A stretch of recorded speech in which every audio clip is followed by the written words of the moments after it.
if you were just selling sealed product like a lot of card shops are. Shut in 3 months. You'd be shut? Yeah. So Pokemon cards are absolutely booming in popularity right now. It seems that everyone's after the latest set that's just come out. People are even fighting over products in Costco in America right now. It is absolutely crazy. So I've decided to head to my local Pokemon card shop and see how this increase in demand for Pokemon cards has been affecting them. So let's head to the store and chat to them and see what it's really like running a card shop when Pokemon cards are the hottest thing around. Right, so it's a Friday afternoon. Let's go check out if they've got one of the latest sets, Prismatic Evolutions, which has been out for a few weeks. Let's see if they've got any in stock. It's quite quiet in here. I don't spot any Prismatic though, so let's ask and see if they've got any Prismatic left. Do you have any Prismatic Evolutions packs in? You sold out? Yeah, okay. Completely sold out, man. Oh. So this is Dan. He helps run things at this card shop and is an absolute great guy. And I'm going to chat to him to see how things have been going lately. So obviously Pokemon cards right now are blowing up. Yes. And you're a Pokemon card shop, so I think everyone would assume it's great and it's amazing for you. Yep. But is that actually the case, or has there caused problems because of its popularity? 50-50, mate. To be honest, as a business, it's great. Business booming is always a very good thing. Yeah. But with that comes the unpredictability of being able to source stock, being able to get stock regularly, especially with how the market is right now. With, unfortunately, Prismatic, we're going into a very ominous future for Pokemon this year and next. Because unfortunately, we're entering a year of scalping. What does that mean for you as a store in terms of what you need to do, or does it mean you've got more sales and you can make more money, or? It's very difficult. Journey Together. So let me just explain what Journey Together is. It is the newest Pokemon set that is due to come out in March. And on Pokemon's own website, when this went up for pre-order, it sold out within hours. Right now, Distro have told us that we may not even be getting any. None at all? None at all. So what? And that's one of the UK's biggest distributors. Yeah, right now, unfortunately, it leaves us in a very precarious situation where, as a business, we naturally want to be able to offer RRP day one. Yeah. Prismatic was, the beginning of this. We're too far gone in order to be able to stop scalping, but naturally we didn't have enough stock to really see too many scalpers walk out. Everyone pretty much ripped in store, which was great. Yeah. So it got in the hands of the community. But what this means for all stock going forward is it's a scalpers market. So for us to stock it, we have to pay market pricing. Okay. So we would have to buy booster boxes at RRP from other retailers. So if you're not getting Journey Together, which is the next English set to come out, from distribution, you're having to just pay, what, second-hand market prices? Second-hand market prices, which means, theoretically then, we have to be above market in order to make any profit, or to break even. Is that what happened with Prismatic? Did you have to source it from somewhere else? Prismatic, we were initially in for 300 ETBs, and we were told that it's probably an unreasonable number for a store, especially one that only just been on tier for a couple of months. We expected to get cut. Any business or any retailer, done it for years now, you always overorder expecting to get cut back. So when a really popular set is coming out, this is a very common practice. Stores with a distribution account will order as much as they possibly can, purely because they know it's very likely these orders will get cut back, which is also known as allocations. And another thing that snowballs this out of control is the fact there will be retailers that do have distribution accounts that don't always order Pokemon, but because they know it's getting really popular, suddenly every account starts ordering as much Pokemon as they possibly can. So then we had the initial first email going, stock's been cut in half. So we're like, cool, set up our plans to do the Prismatic launch event, have enough stock. And then we got the second email, which was, unfortunately, you're getting 28% of your initial allocation for launch, which chopped us down to 25 ETBs. And that was it, because all the other stock at that point got delayed for us. Yeah. So, and eventually cancelled. So mini tins we didn't get. Tech stickers didn't get. So all the stuff that was promised at launch, poster collections, we ended up having to buy from a scalper group. Just to be able to get the product into your shop. So at that point, you're then buying from the very people you are effectively sold to. Yeah. It's difficult. Yeah. And unfortunately, it's a necessity, unfortunate necessity. Yeah. If you don't have product to sell, you can't make money as a business, right? Exactly, yeah. You know, as a business, you're not in it to not make money. It's any business expert will tell you if you're losing money left, right, and centre, it's a bad thing. Yeah. The beauty of this market is sealed is its own thing. Having singles and focusing on collectors has helped us more. Yeah, because obviously you've got a really unique store here in the sense that most card shops just sell sealed products and that's it. So in your case, you've got singles, graded cards, all sorts. You buy collections people can trade in. Do you think without that side of it, if you were just selling sealed product like a lot of cards shops are, shut in 3 months.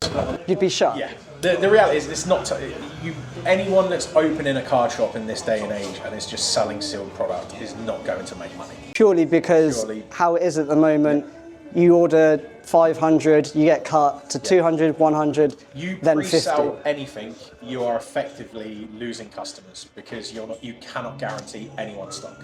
So you have to then refund it all, and cash flow goes. You've got business, nothing. You know, business rates, rent. The only people that benefit right now opening a store is if you own the building. Yeah, because That's of the reality. less overheads, right, so less risk. But I guess even then, if you're still paying employees, but you don't have product to make any profit anyway, because it's getting cut to like zero from what you've ordered, you still have to pay people and it's not going to work, right? That doesn't stop, you know, wages are there, costs, water, gas. Yeah, all of it, yeah. The rates, everything, you know, the end of the day, you can't go to the landlord and be like, we had a bad month this month, you're not getting your rent. He's like, no, you've used my building. Yeah. Simple as. So there are always those 24/7 running costs that, again, customers maybe don't realise. Or some do, some don't. Yeah. Again, you know, it's just part and part of business. Yeah, so realistically, having the singles is what's saving the stock. I mean, we're still in our infancy. We are coming up to a year in April. Yeah. And you know, naturally, the expansion's gone a lot faster than we anticipated, which is good. Yeah. It's made us change our 12-month plan very quickly. And naturally, off of that, all we're getting right now is, are we going to do tournaments? Are we going to do a website? Are we going to be on whatnot? Are we going to be on all these different platforms? The answer is yes, but when? Yeah. It's a very small operation here, as you're well aware. Naturally, with that comes additional costs. And right now, having a well-stocked shop is probably better for us than diversifying into 4 competing markets where you have a lot of different sellers selling the same thing, better quality, better sales technique. Yeah. They've been on platforms a lot longer, and especially with a website, you've got to have something people want, and they've got to be able to find you. Well, I guess you need the product that you're unable to get anyway, so it would make no sense at this point in time, I suppose. That's it. You would then be having a half-empty website and half-empty store. With the interesting cards right now going crazy, obviously you do singles, the product side of thing is really suffering, but has there been any positives in terms of the market going crazy and you have loads of singles and graded cards, or has that also been difficult? Yeah, again, with the volume we have, it's impossible to keep on top of market pricing. Yeah. So even with slabs, they change on a daily basis. So we can have something up. Prime example being the Jesse James Rocket in a 10. Day before, sells for one price. 2 days later, it's suddenly worth 150 quid more. So you're like, oh, okay, you know, it happens. That's the game. The game's the game. Yeah. But yeah, with singles, we benefit more from that side because we're more trade friendly. Yeah. So we see a lot more people wanting to come in and trade towards cards. Singles is definitely a better market for us than sealed. Yeah. Well, as you said, without that, you probably wouldn't be able to still run, which is obviously amazing that you do that side of things because it's managed to keep you afloat. I think a lot of people will find it surprising that it's booming, there's so much interest, but actually local card stores suffer from that side of things. And then you've got a unique situation that most card stores don't have where you can keep going with all the singles. So obviously it's great for you guys. Do you see anytime soon it calming down? No. Next 2 years, 100% no. We as I said, we're going into scalp season. With distros saying potentially no to future releases, that's not a good sign for small shops. Yeah. It's not a good sign for anyone. Like even whatnot streamers, where are you going to source the stock? You know, the reality is, yeah, okay, there's a few back doors that people may be able to, you know, knock on. But the reality is that even with the volume that whatnot streamers go through on ripping ships and that, they're not going to be able to source a lot. So I think we're going to see a swing away from English this year into the Japanese, Korean, Chinese market. Just whatever people can get their Whatever hands they can on, get because their they hands have to open something, right? I guess. And then that has a knock-on effect, because obviously some booster boxes in Japan now are like 100, 110 pound a box, and you're like, what's going on here? Yeah. Like, so yeah, it's going to be a horrible time this next 2 years. So obviously, Pokemon have the capability to reprint sets and products. Are you expecting any of that the rest of the year? Obviously, Prismatic, you still don't have any, and it's been what, like 3 or 4 weeks since release, and obviously you had it on release, but you've had to mark it up at a high price because you're buying from elsewhere. But at this point in time, is there any... The reality is it's false promises. Like, anyone can put out a PR statement going, oh, we're really sorry, you know, we're printing more. Well, where is it? Yeah, because they did do that, didn't they? Yeah. They put out a post. Reality is every set right now, to benefit both the market and people collecting, should be printed into oblivion. Big box retailers are the reason why stock is so hard to get, because they have a finite shelf space for a finite amount of stock at any one point. You know, naturally, everyone expects to be able to walk into a place like that and pick up as many as they want. Now they're even limiting single packs. Yeah. So it's becoming a rationing situation where we don't ever want to put a limit on anyone being able to buy a product. But with everything coming up, it feels like we're going to have to, just to try and both maintain stock levels and get it in the hands of people that want it. Yeah, because I think some people might assume that if you get stock in and it sells out day one, then it's been great and you've made loads of money. But if that's actually been allocated and you wanted 100 or 1,000 and you turn up with 10 and it walks straight out the door on release day, you then don't have anything to sell for the rest of the next 3 months. That's it. That turns a profit or... Prime example, Blooming Waters. Yeah. Blooming Waters, Play Store exclusive for the UK. Now, obviously in America, Costco exclusive, Canada Costco exclusive, and they released early. We were able to source it from Canada. Thankfully, I've got family over there. Sourced it, hit with customs charges, import tax, had to go out at an exorbitant price. Yeah. It's a choice. Yeah. At that point, we don't ever expect anyone to walk in and make a purchase. If they do, brilliant. Happy days, you know? Everything's an informed choice.